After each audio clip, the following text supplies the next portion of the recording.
Hi, Katrina Mitchell with Speak, and I'm here with Greg Nathan. Greg, thank you so much for investing this time with us and sharing so much of your knowledge. You have another model that I'm not that familiar with, and I'd love to hear more about it. I think it's called the franchisee journey. Correct.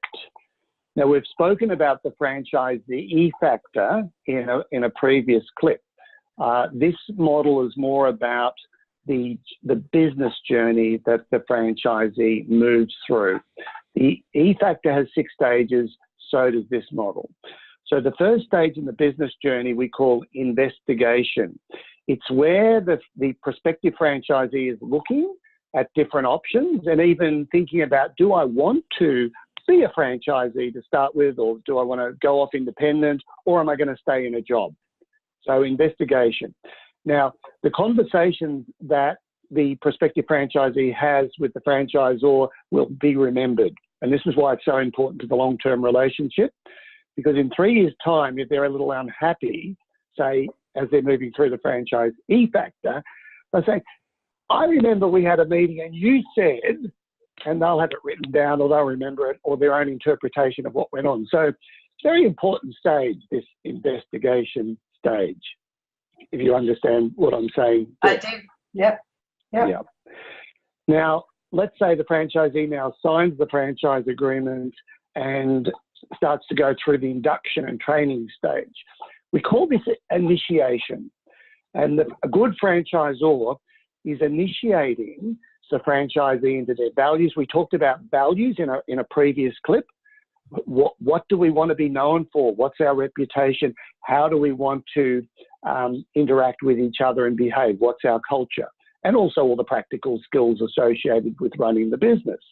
So that's initiation. But the franchisee hasn't actually started serving customers yet. They're still in the training stage. You got it? Yep. Now the rubber hits the road. And they're in the business and they're dealing with cranky customers and staff members who are texting them, telling them they're not turning up for work today, and cash flow pressures, and they haven't made a profit yet, and they've got people and rent to pay and payroll to meet and so on. We call this perspiration. It's hard. And the franchisee needs a certain type of support during perspiration. Very basic hand-holding, retraining about some of the simple operations and procedures, and lots of encouragement. As the business starts to grow, it'll hit a point where it crashes through break-even point, which is very significant. Franchisee starts to breathe easy. Oh, I can finally pay myself. And we call this consolidation. It's all starting to come together. This is a beautiful time in a business. And I've now got a team I can rely on. I've got regular customers coming back. I'm starting to enjoy the business and my sales are starting to grow. So we've gone through the first 4 stages. We've had the investigation, the initiation, the perspiration, and the consolidation. But nothing is forever. And at some point, that growth is going to start to level out. And that franchisee's business is going to reach maturation. And if the franchisee and the franchisor don't do something to refresh, to reinvigorate, to retransform that business, it's going to start to decline. And so our research shows that most franchisees in North America and here in Australia are in the maturation stage. They're at risk of complacency, of rusting out. So we need to take them through another stage. We call it reformation. You almost go through a rebirth of, you fall back in love with the business, and there's many things a franchisor or a franchisee can do to take themselves through this reformation.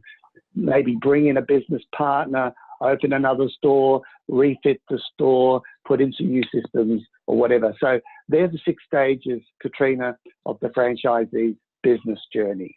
I love that. And, you know, Greg, we have so many clients that we work with when we're talking about their conventions and we're talking about how to, one of their biggest challenges, or common challenge, I guess I should say, is how to engage the legacy franchisees.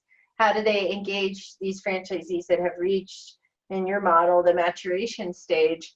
And what can they do specifically for them at convention to, you know, get them kind of re-engage with the brand again. So. Yeah, exactly.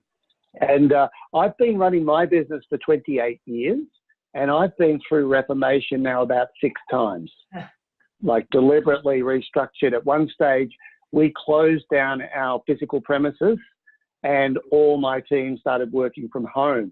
We still do that to this day, and that was a way of going through reformation for the business. Nice. Thank you. Yeah, no, it's funny. You've got me thinking about the different phases of my business over the last 10 years, and I can definitely see there have been a couple of different reformation stages as well. Thank you so much, Greg, for your time. I really, really appreciate you sharing your knowledge with the community, and we'll look forward to seeing you over here soon. Good, thank you, and thank you for listening.